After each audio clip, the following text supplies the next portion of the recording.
सर्दियों का मौसम शुरू होने से पहले ही राजधानी दिल्ली में एक बार फिर बढ़ते प्रदूषण की आहट शुरू हो गई है। हाल ही के दिनों में PM 2.5 कणों की मात्रा तेजी से बढ़ी है, जिसके चलते स्वास्थ्य संबंधी शिकायतें होने की संभावना है। मीडिया रिपोर्ट्स में इस बात की भी आशंका जताई जा रही है कि राजधानी को गैस चेंबर बनाने से बचाने के लिए एक बार फिर यहां ऑड इवन लागू हो सकता है। दरअसल ठंड शुरू होते ही दिल्ली NCR में वायु प्रदूषण लोगों की दिक्कत बढ़ा देता है, लेकिन इस बार कोरोना महामारी के चलते ये और भी घातक हो सकता है। इसी वजह से सर्दियां शुरू होने से पहले ही केंद्र और राज्य सरकार इस मामले पर मुस्तैद दिखाई दे रही हैं। एक सरकारी अधिकारी ने कहा कि प्रदूषण को कम करने के लिए लगातार बैठकें हो रही हैं। हालांकि ऑड इवन की स्कीम पर अभी कोई खास चर्चा नहीं हुई है। लोगों को जागरूक करने के साथ ही कुछ नियमों को सख्ती से लागू करने की जरूरत है। इसके लिए ट्रांसपोर्ट सिस्टम में भी सुधार किया गया है।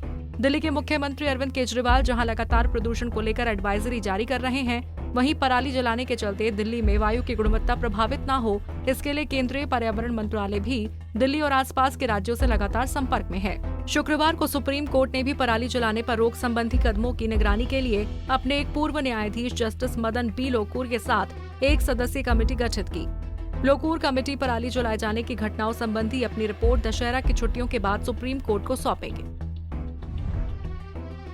वायु गुणवत्ता एवं मौसम पूर्वानुमान एवं अनुसंधान के मुताबिक दिल्ली में वायु गुणवत्ता का गंभीर श्रेणी में पहुंच जाना एक सालाना परेशानी है और इसके लिए हवा की गति, पड़ोसी राज्यों में खेतों में आग लगाया जाना और स्थानीय प्रदूषण स्रोत जिम्मेदार हैं।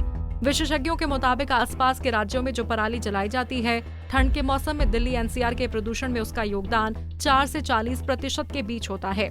इस साल सितंबर और अक्टूबर के महीने में अब तक पराली जलाने की घटनाओं में पिछले साल के मुकाबले वृद्धि देखी गई है।